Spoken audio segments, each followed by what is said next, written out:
Bien, chers amis, cette semaine, nous amorçons en Église le Carême 2026. Et pour plusieurs, le Carême, ça dit moins que rien. Et puis, un certain nombre de gens, surtout dans la jeune génération, ne savent même pas le nom, probablement, du Carême. Et pourtant, le Carême existe toujours dans notre Église. Et pour en parler aujourd'hui, j'ai la joie d'accueillir l'abbé Joël Chouinard. Bienvenue, Bonjour. Joël. Bonjour, Claude. Et Joël est le vicaire général du diocèse, c'est-à-dire c'est l'adjoint de Monseigneur l'évêque, mais où il est aussi un spécialiste de la liturgie. On s'est connus depuis plusieurs années. En liturgie. En liturgie. J'ai connu la sensibilité de Joël en liturgie. Il a même été étudié en Europe sur ce sujet-là, pour avoir un diplôme. Et il est revenu comme responsable de la liturgie dans notre diocèse pendant un certain nombre d'années. Et voilà pourquoi c'est lui que j'ai demandé de venir nous parler du Carême. Le Carême 2006, mais qui fait appel à ce que c'est le Carême depuis le début. Mm-hmm. Alors, parle-nous donc du Carême. Ben oui, c'est une période tellement importante pour les chrétiens, les catholiques, les orthodoxes, certains protestants aussi. Donc, les chrétiens. Les chrétiens, de façon générale. C'est une période très essentielle puisque l'objectif à long terme, c'est la grande fête de Pâques. Oui. Alors, tout le carême prend son sens en pensant et en vivant en fonction de la grande fête de Pâques, qui est la résurrection de Jésus. Mais ce carême, ça signifie 40 jours, 40 jours, ce qui n'inclut pas les dimanches. Oui. Et je me souviens, quand j'étais enfant, j'entendais mes parents dire pendant le carême, les dimanches, ça compte pas, on peut manger du chocolat. Voilà. Alors, on compte pas les dimanches, mais c'est 40 jours qui nous préparent donc à la grande fête de Pâques. C'est une préparation, je dirais, qui est d'abord intérieure, qui nous transforme de l'intérieur, qui suscite aussi certains engagements, des actions qu'on va poser. Et donc, à ce moment-ci, on peut préciser pour le Carême 2026. Alors, le Carême 2026 commence cette semaine. Alors, dépendant de la journée où on visionne l'émission, là, alors, mercredi, le 18, c'est le mercredi des Cendres, le point de départ. Oui, tout à fait. Et puis, on va se rendre jusqu'au mois de début avril pour la fête de Pâques.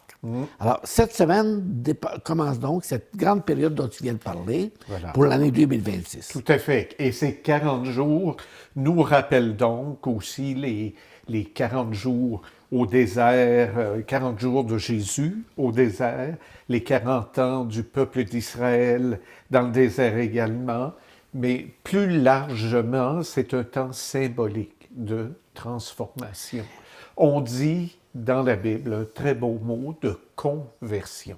Si tu viens de parler de Jésus au désert, peux-tu nous parler très brièvement de cette période-là de Jésus, au début de son ministère apostolique? Tout à fait. Lorsque Jésus a été baptisé, selon les évangiles, certains ont des manières de le dire un peu différentes, mais Jésus est allé au désert pour commencer sa mission, sachant bien que c'était toute une mission que le Père des cieux lui confiait. Alors, cette période de désert, ça a été, je dirais, pour lui, une période d'enracinement, si on peut dire, dans ce grand projet du Père, de partager son bonheur. Mais voilà qu'il a fait l'expérience, comme chacun de nous, l'expérience de certains obstacles. Et c'est pour ça aujourd'hui, tu m'invitais à parler de pénitence. Oui, parce que dans le fond, si on regarde l'épisode évangélique qui est lu le jour du mercredi des Cendres, ça parle de ça.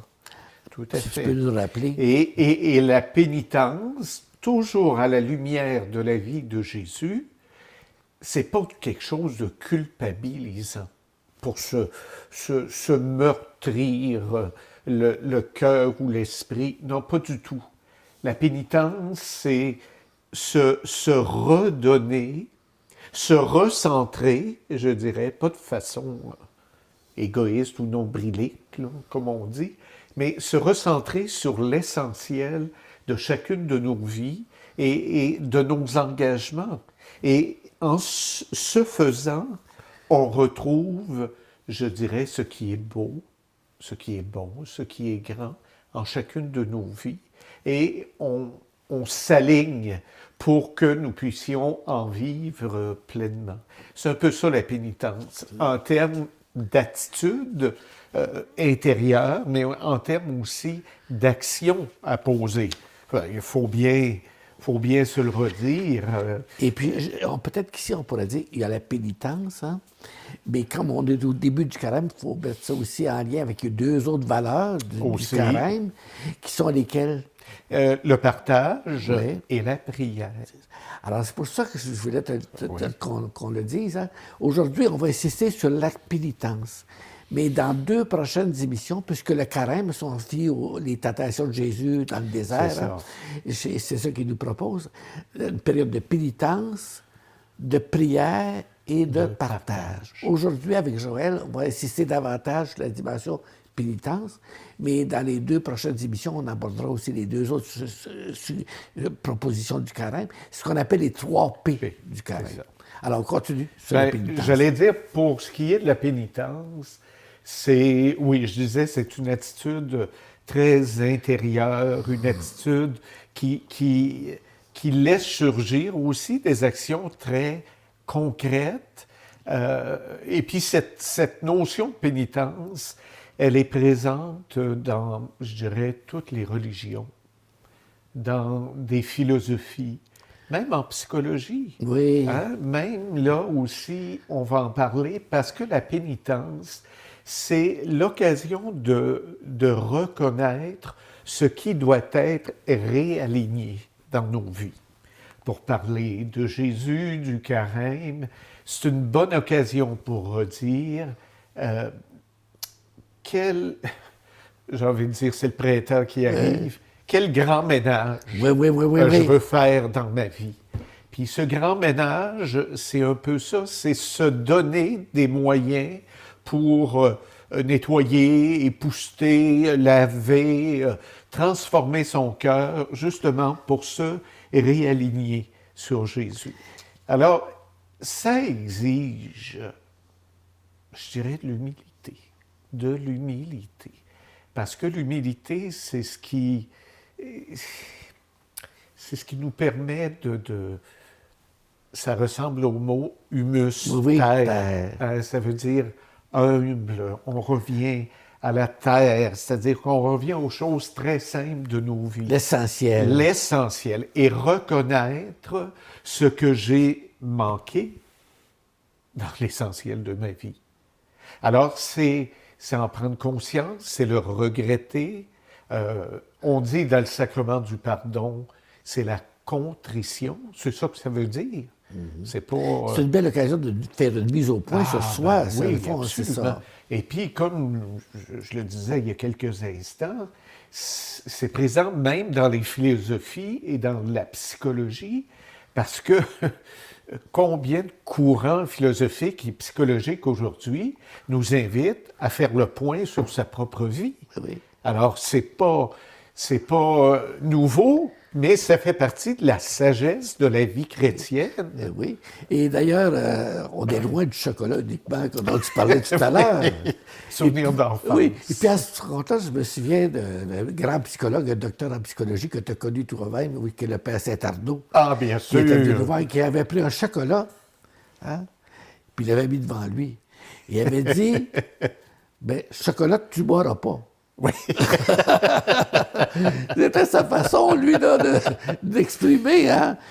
Donc, ça prend des petits moyens concrets, mais c'est beaucoup plus large que ça. Oui, mais au fond, c'est plein de sagesse. C'est ça. Des petits moyens concrets qui me redonnent, encore une fois, de me réaligner sur Jésus et de faire en sorte que je puisse retrouver la vie de Dieu dans nos vies. Parce que, bien sûr, là, on parle de soi, on parle de se recentrer, mais qui est le centre de notre centre quand on est croyant et qu'on est chrétien, catholique, ben c'est Jésus.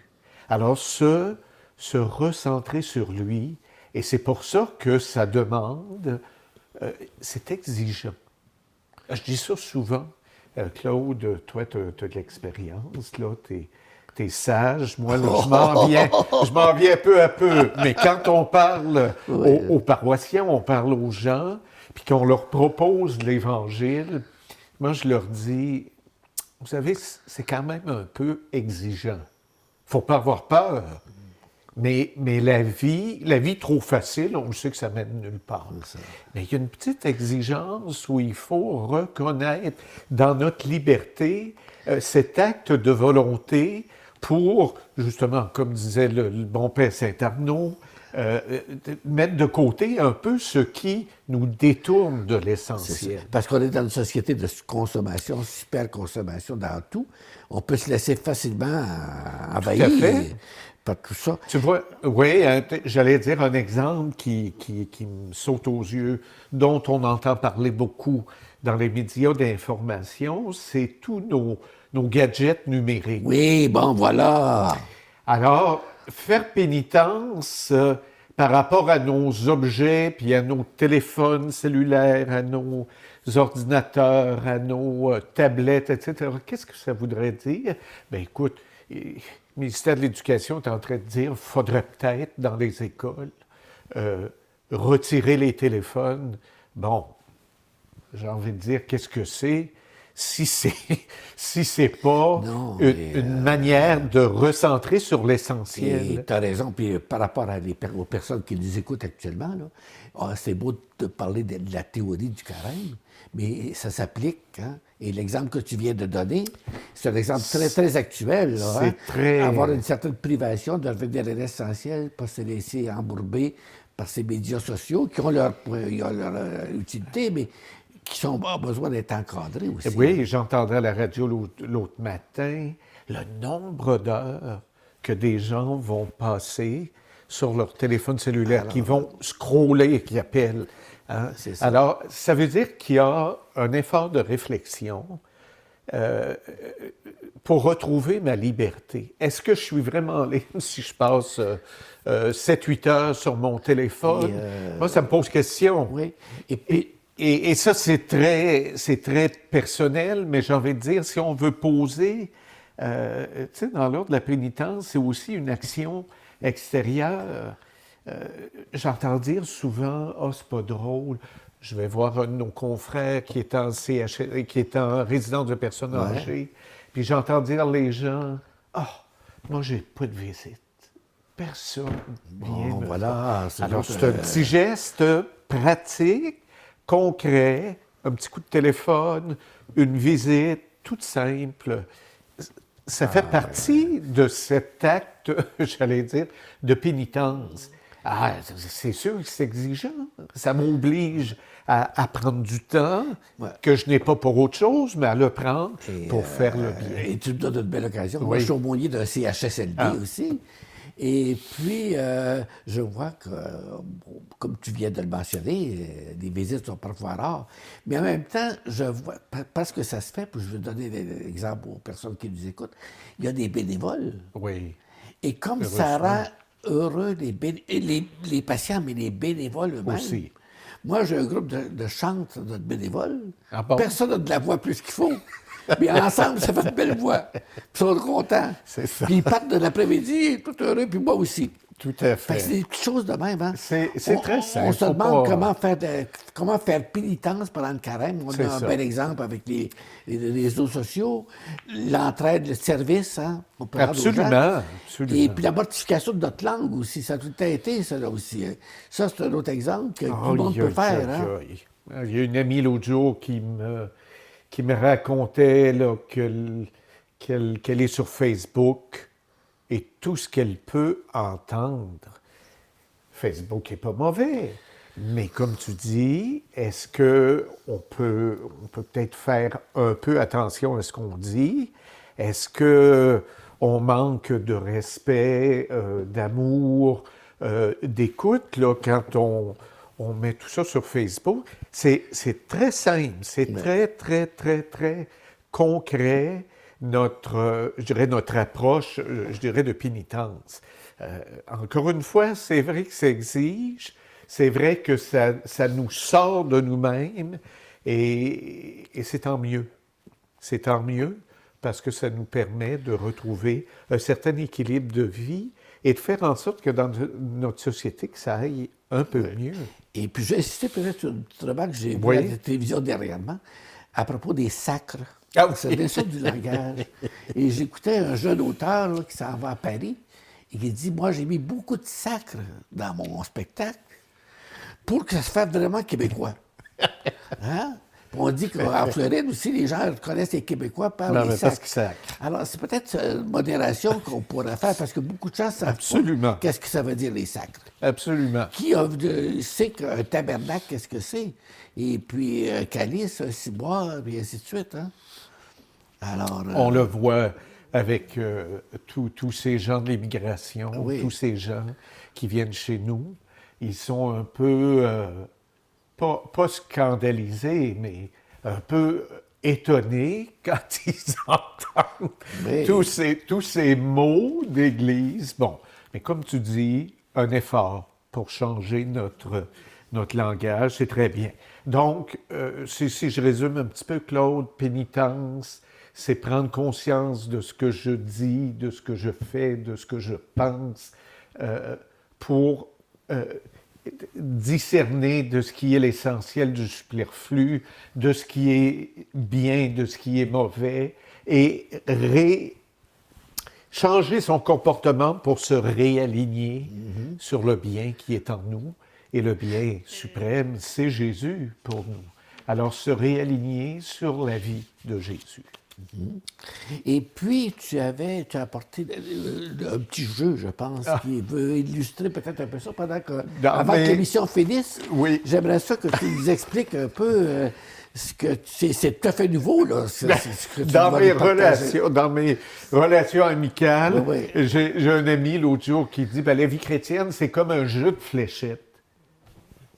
Alors, j'ai fait un peu le saut, j'ai dit le jeu de fléchettes. Oui. Alors, on connaît tous la cible avec ces fléchettes qu'on doit cibler. Bon, parce que sur la cible, il y a des ronds avec des pointages. Et puis, alors, je trouvais que c'était un bel exemple pour dire notre vie chrétienne. Il y a un centre, c'est Jésus. Bon, ça peut être nous aussi, le centre de nos vies, parce que notre intérieur, comme être humain, on est bon, on est foncièrement bon. Donc, viser ce centre qui est Jésus et déployer, parce que le jeu de fléchettes, c'est un art, ça demande de la dextérité, ça demande de la précision, de la concentration. Alors, un peu comme dans nos vies chrétiennes. Et puis, la pénitence, c'est tous ces efforts qu'on fait pour que la fléchette arrive le plus au centre possible. Alors, des fois, je manque mon coup. Je ne suis pas très bon, ces fléchettes. Puis d'autres fois, mais je te fais je peux te conter une petite histoire. Oui. Je suis fort ces petites anecdotes. T'en as beaucoup. Oui. Alors, c'est une petite anecdote qui se passe dans un bar à Berthier. Alors que j'étais curé, moi, de ça. Alors, il se présente dans la paroisse un groupe de religieuses qui s'appelle les Béatitudes. Oui. Et que j'ai connu. Que tu as connu. En France. Et des Béatitudes, leur spécialité, c'est le ministère des plages et des bars. Absolument. L'évangélisation. Dans les bars, et les plages. Alors, c'est original. Alors, je connaissais très bien le propriétaire d'un des bars chez nous. Et j'ai proposé ça d'amener les religieuses au bar un soir. Puis d'ailleurs, oui, il était très heureux, parce que ça fait de la promotion pour son bar. Alors, moi, j'étais très, très nerveux d'aller au bar. Je n'étais jamais allé. Ben, on se rend là, et les gars, qui c'est majoritairement des hommes, ne croyaient pas que ces femmes-là étaient des sœurs. parce qu'il y avait un costume. Un costume, puis, ben oui. Il ne croyait pas que c'était des sœurs. Alors, puis il demande aux sœurs de danser avec eux autres. Puis finalement, ça s'est... Le résultat, c'est que pendant le temps de Noël, on a réussi avec les gars qui étaient là à organiser une crèche de Noël à l'église. Ils se sont engagés pour faire ça. Puis après, le gars, le propriétaire du bar m'avait dit, si tu réussis ton coup, je te donne des coupons, là, puis ils auront chacun une bouteille de bière en récompense. Bon, ça allait bien. Puis là, après ça, il me dit, justement, là, on va vous tester, M. le curé. Il y avait justement ce jeu de fléchettes. Oui. Un jeu de fléchettes. Moi, j'ai jamais joué aux fléchettes de ma vie. De ma vie, j'avais jamais joué aux fléchettes. Il me donne des fléchettes Bon. pour que je tire ça. Mais crois-le ou non, toutes les fléchettes ont atteint la cible. Non. Je ne m'y croyais pas moi-même. J'ai dit, c'est le bon Dieu qui a envoyé les fléchettes. Mais c'est pour tout ça, vous savez, si je racontais cette histoire-là, là, c'est compter sa grâce de Dieu aussi. Aussi. Parce qu'on oui. fait tous les efforts qu'on vient de parler, mais il ne faut pas oublier que Dieu est avec nous. Absolument. Dieu Claude, est avec nous. je le redis, tu es très sage, mais j'ai beaucoup insisté sur l'exigence personnelle, sur l'effort personnel, sur les actions personnelles à poser. Mais c'est vrai qu'on n'est pas tout seul. On n'est pas tout seul. Et Tu sais, quand Dieu est avec nous. Quand on se Jésus lève est le avec matin, nous. là, moi, je fais l'exercice, là. On se lève le matin, bon, tu sais un peu qu'est-ce que tu vas faire, bon. Mais à la fin de la journée, qu'est-ce que tu as fait? Ah oui. Souvent, on est impressionné parce que Dieu est venu faire en toi et avec toi.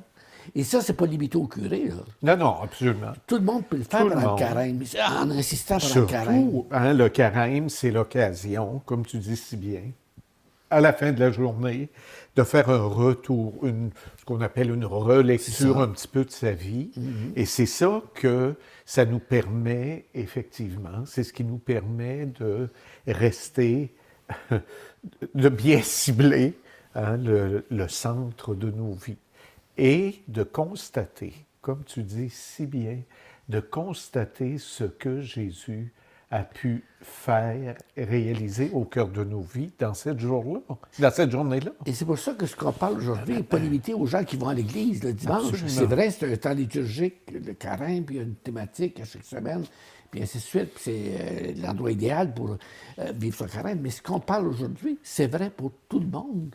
Tout le monde, Tout absolument. le monde. On a été baptisés, on est chrétiens, on ne va pas régulièrement à l'église, mais je le remarque quand on fait des célébrations de préparation aux funérailles. Moi, j'en fais beaucoup en ce qui me concerne. Et puis, on remarque que le fond chrétien, Oui. il y en a encore un fond chrétien. Et ce qu'on est en train de dire, mais c'est vrai pour tout ce monde-là. Et je le remarque, moi aussi, dans tous les organismes de bienfaisance. Oui. Tu sais, les comptoirs vestimentaires, les comptoirs alimentaires, les groupes qui aident, là, c'est le temps des impôts, qui aident pour les impôts. C'est comme tu dis, c'est pas forcément des gens qu'on voit tous les dimanches à la messe, mais c'est des gens qui ont ces valeurs je dirais, d'entraide, de charité, de secours apportés aux autres. Bien, ça demande du détachement de soi, ça demande d'aller vers l'autre, et c'est vrai On disait aussi. que tout le monde devait être heureux. Tu sais, on avait le père François-Joseph, il y a 15 jours, Oui. qui nous parlait dans sa vie, lui, son idéal, c'est d'être heureux et rendre les autres heureux.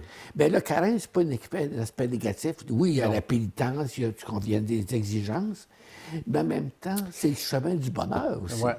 Mais Pas à part encore, que c'est le chemin du bonheur. ouais, encore que c'est vrai que le mot pénitence est connoté négativement, mais c'est toujours dans l'exercice de notre liberté personnelle. C'est ça. Et je pense qu'on ne peut qu'être heureux quand on dégage cet espace de liberté personnelle pour pouvoir poser un geste charitable. Alors, merci Joël. Hey, ça fait c'était plaisir. agréable. Ça fait plaisir, Claude. Et bien, chers amis, avec Joël, je vous souhaite un bon carême. Hein?